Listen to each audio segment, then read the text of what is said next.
आप सबका स्वागत है। अब आ ही गए हैं तो हमारे कहानी युग चैनल को सब्सक्राइब करें और बेल आइकन प्रेस करें ताकि आप रोज रोज कहानियों का मजा लें। आज की कहानी है अमरनाथ के बाबा बर्फानी के कृपा की। इस कहानी का नाम है महादेव को भी कमाना पड़ा। शंकर महादेव का बहुत बड़ा भक्त था। वह अपनी पत्नी और 2 बच्चों के साथ हरिपुर नामक गांव में रहता था। उसकी खुद की कभी जमीन हुआ करती थी जहां वो खेती कर अनाज बेचकर अपना गुजारा करता था। सालों से शंकर अमरनाथ यात्रा पे जाना चाहता था। उसके चलते एक दिन उसने अपनी खेती की जमीन गांव के ही साहूकार के यहाँ गिरवी रख दी और उससे पैसे लिए। पर गांव का साहूकार इतना बदमाश था कि उसने उसके जमीन के जितने पैसे बनते थे उतने तो नहीं दिए, बल्कि इतने कम दिए कि वह अपनी अमरनाथ की यात्रा भी पूरी नहीं कर सका। मालिक, आपने मुझे कम रकम दिया है मेरे जमीन से। आपने इतना कम दिया है कि मेरी अमरनाथ की यात्रा भी पूरी नहीं हो पा रही है मालिक। अरे जा जा, तू क्या सोचता है तेरा नाम शंकर है तो तू अमरनाथ की यात्रा पूरी कर लेगा? तू होता कौन है मुझे बोलने वाला कि तेरी जमीन से कम रकम मैंने दिया है? हाँ, क्या प्रूफ है तेरे पास? एक तो तेरी बंजर जमीन मैंने खरीदी, तू उस गरीब पे एहसान किया और तू एहसान फरामोश होकर इस तरीके से मेरे सामने जबान लगा रहा है। चल निकल यहाँ से। ज्यादा बोला ना तो दी हुई रकम भी वापस ले लूंगा। जब आ यहाँ से। नहीं मालिक, ऐसे मत बोलो। वो बंजर जमीन नहीं थी, वो उपजाऊ जमीन थी। उसी में से तो धान अन्न जो होता था उसे बेच के मैं अपना गुजारा करता था। ऐसे मत बोलो मालिक, मेरा रकम मुझे दे दो जितना बनता है। तू जाता है यहाँ से या 2-4 मुस्टंडों को बोलकर बाहर फेंकवाऊं तुझे? जा यहाँ से। शंकर उदास मन से वहाँ से चले जाता है।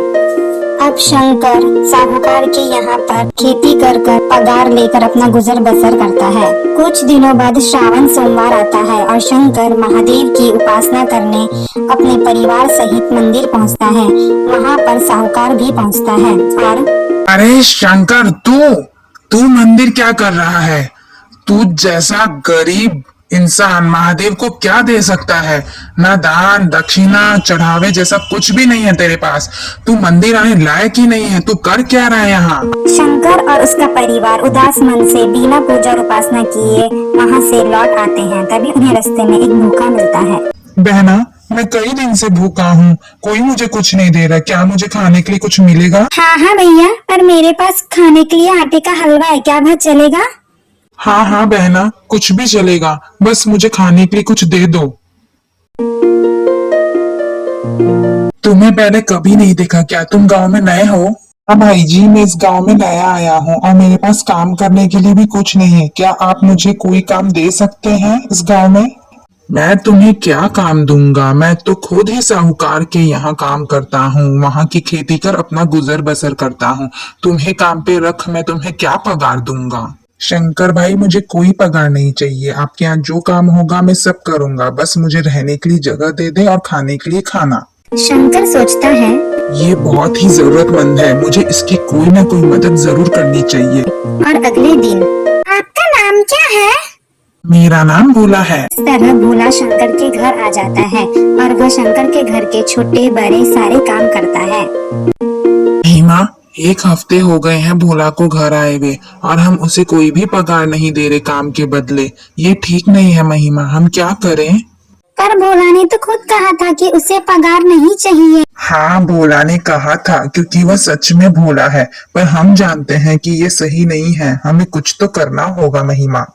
हाँ, बात तो आप सही कह रहे हैं। तो एक काम करते हैं, आप उसे साहूकार के यहाँ ले जाओ, वो वहाँ काम करेगा तो उसे पगार भी मिलेंगे। मालिक, ये भोला है, क्या आप इसे नौकरी दे सकते हैं? शंकर के सिफारिश पे भोला को भी नौकरी लग जाती है और उसके भी पगार आने लगते हैं। इस तरह कई हफ्ते चलता है और वह अपना सारा पगार शंकर को दे दिया करता था। तो सच में कितना भोला है, तो तेरा सारा पगार मुझे क्यों दे देता है?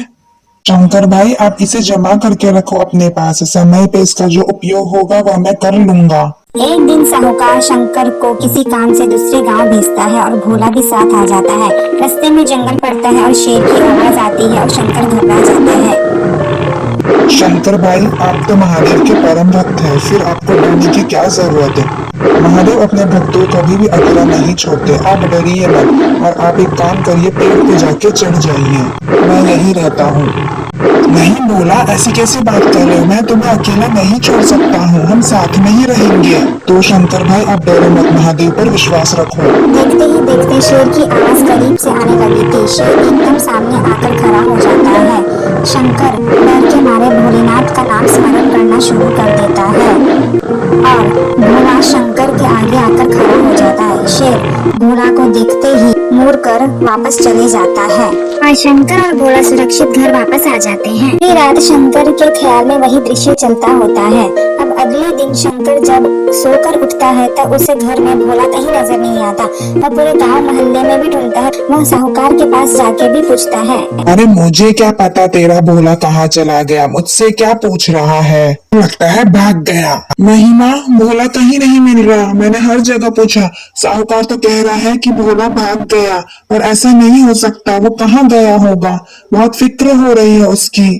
उसी रात शंकर के सपने में शिव जी आते हैं और वह शंकर से कहते हैं, हे वत्स शंकर, तुम जिसे ढूंढ रहे हो वो भोला मैं ही हूँ। मैं ही तुम्हारे द्वार आया था और तुम्हारे घर रह रहा था। प्रभु, मैं आपको पहचान नहीं पाया, मुझे माफ कर दो प्रभु। आप इतने दिन से मेरे घर काम कर रहे थे, मुझे माफ कर दो। आपकी सेवा करने के बजाय मैंने आपसे काम कराया, बहुत भूल हुई मुझसे। नहीं वत्स, वह काम मैंने अपनी मर्जी से और किसी वजह से किया है। अब तुम्हें मेरी एक आज्ञा माननी होगी, तुम्हें अमरनाथ की यात्रा पूरी करनी होगी। ऐसा कह भोलेनाथ अंतर्ध्यान हो जाते हैं और अगले दिन महिमा, मेरे सपने में शिव जी पधारे थे। उन्होंने मुझे बताया कि जो भोला इतने दिन से हमारे घर रह रहा था वह कोई और नहीं, स्वयं महादेव थे। और उन्होंने आज्ञा भी दी है कि हमें अब अमरनाथ की यात्रा पूरी करनी होगी। पर यह कैसे होगा संभव? सुनिए, आप चिंता मत करिए। जब स्वयं महादेव ने हमें ये आज्ञा दी है तो जरूर ये आज्ञा पूरी होगी। अरे, आपने कहा था ना कि स्वयं महादेव ने स्वप्न में आके कहा है कि जो भोला हमारे यहाँ रह के काम किया करता था वह स्वयं महादेव ही है। तो वही बात हुई ना। महादेव ने स्वयं हमारे लिए कमा कर अमरनाथ की यात्रा के लिए पैसे इकट्ठा किए ताकि हम हमारी इतनी पुरानी इच्छा अमरनाथ की यात्रा पूरी कर सके। तो आखिर उन्होंने हमें दर्शन के लिए बुला ही लिया अमरनाथ। जय हो बर्फानी बाबा की। जय हो मेरे महादेव की, जय हो बर्फानी बाबा की। कितने भाग्यवान है, स्वयं महादेव ने आके हमारी सहायता की ताकि हम अमरनाथ की यात्रा पूरी कर सके। अब हम उनकी ये आज्ञा जरूर पूरी करेंगे। मालिक, मुझे अमरनाथ की यात्रा पूरी करने के लिए छुट्टी चाहिए। छुट्टी तो मैं तुझे दे दूंगा, पर तू अमरनाथ की यात्रा पूरी कैसे करेगा? हा हा हा हा। तेरे पास पैसे भी है क्या? वहां रहने का, खाने पीने का, परिवार वालों के साथ जाना पड़ता है। ऐसे ही अमरनाथ की यात्रा पूरी नहीं हो जाती है, बहुत कुछ लगता है। और अपनी सेहत भी देखी है, वहां तुझे अलाउ ही नहीं किया तो क्या करेगा तू? अमरनाथ की यात्रा पूरी करने आया है, मैं भी जा रहा हूँ अमरनाथ की यात्रा पूरी करने। देखते हैं कौन अमरनाथ की यात्रा पूरी करके आता है, कौन महादेव से मिलकर आता है और कौन उनका सबसे बड़ा भक्त है। हा हा हा हा हा हा। शंकर और उसका परिवार अमरनाथ की यात्रा के लिए निकल पड़ता है और यहाँ साहूकार भी पूरी तैयारी में रहता है अमरनाथ की यात्रा के लिए अपने परिवारों के साथ। पर भोलेनाथ को कुछ और ही मंजूर था। साहूकार को अमरनाथ की यात्रा की कोई भी टिकट नहीं मिलती, ना ही उनके परिवार को, क्योंकि जब साहूकार टिकट करवाने गया था तब मौसम काफी बिगड़ चुका था। उसके चलते उन्हें टिकट नहीं मिलता है। तब साहूकार सोचता है, शायद ये मेरे पापों की सजा है जो मुझे मिल रही है और मेरे साथ साथ मेरे परिवार वालों को भी। मेरी ही वजह से, मेरे ही कर्मों की वजह से ना तो मैं अमरनाथ की यात्रा पूरी कर पा रहा हूँ, ना ही मेरे परिवार वाले। शायद भोले बाबा ने मुझे बुलाया ही नहीं। हाँ, ये सही है, शायद भोले बाबा ने सिर्फ शंकर को बुलाया था क्योंकि वही उनका सबसे बड़ा भक्त है। मैं तो बेईमान, लालची, लोगों को खाने वाला हूँ, लोगों की गरीबी का फायदा उठाता हूँ। भोले बाबा मुझे माफ कर देना, आज से मैं ऐसा कभी नहीं करूंगा। यहाँ शंकर और उसका पूरा परिवार अमरनाथ यात्रा का पहला पड़ाव पूरा कर चुका होता है। महिमा और बच्चों, हम अमरनाथ यात्रा का पहला पड़ाव पूरा कर चुके हैं, बाकी के 4 पड़ाव बाकी है। अभी तुम लोग यहाँ बैठो, मैं खाने का कोई बंदोबस्त करके आता हूँ, तुम रुको। अरे भाई, यहाँ कोई खाने पीने की व्यवस्था है क्या, बताना जरा। हाँ हाँ भाई जी, क्यों नहीं है। यहाँ तो लोग अमरनाथ यात्रियों के लिए जी जान से लंगर बनाए बैठे हैं ताकि वो लोग आप जैसे लोगों का सेवा कर सके। आओ मैं आपको बताता हूँ कहाँ है वो व्यवस्था। आपको पूरी व्यवस्था मिलेगी खाने पीने की और सोने की। शंकर बहुत खुश होता है और मन ही मन भोलेनाथ को धन्यवाद देता है और वह उस भाई जी के साथ निकल पड़ता है।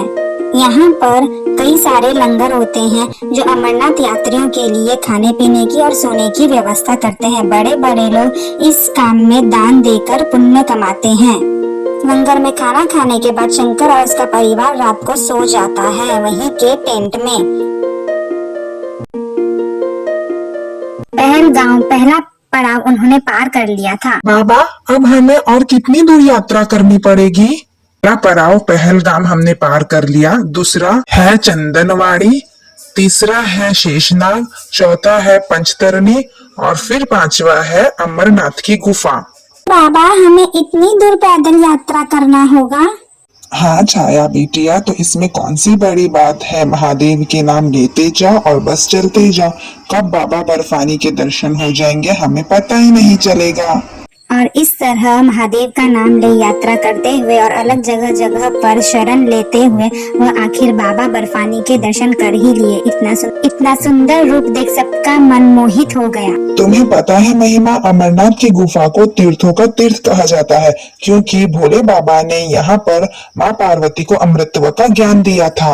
वाह, ये देखो पापा, वह सफेद कबूतर। अरे वाह छाया बिटिया, ये कबूतर का जोड़ा जिसे भी दिखता है वह बहुत भाग्यशाली होता है, जैसे कि तुम्हें दिखा। और इस तरह सब भोले बाबा को प्रणाम कर वहाँ के दर्शन ले भोले बाबा को धन्यवाद कह खुशी खुशी वापस से अपने गांव लौट आते हैं। जैसे ही शंकर गांव लौटता है, शंकर मुझे माफ कर दो, तुम ही महादेव के सबसे बड़े भक्त हो और ये लो तुम्हारे जमीन के बाकी के पैसे। मैंने तुम्हारे साथ बहुत गलत किया पर अब मैं सुधर गया हूँ। इस तरह महादेव ने अपने भक्त शंकर की सहायता की और साहूकार को सबक सिखाया। तो आज की कहानी में हमने क्या सीखा? भक्ति में अमीरी या गरीबी नहीं होती, सिर्फ सच्चा भाव होता है। अरे रुको रुको रुको, कहाँ जा रहे हो? बताते तो जाओ कि हमारी कहानी युग की कहानी आपको कैसी लगी। कमेंट करके जरूर बताना और अच्छी लगी हो तो लाइक करें एंड शेयर करें। और अगर आप हमारे कहानी युग में नए हैं तो हमारे कहानी युग चैनल को सब्सक्राइब करें। Bye bye.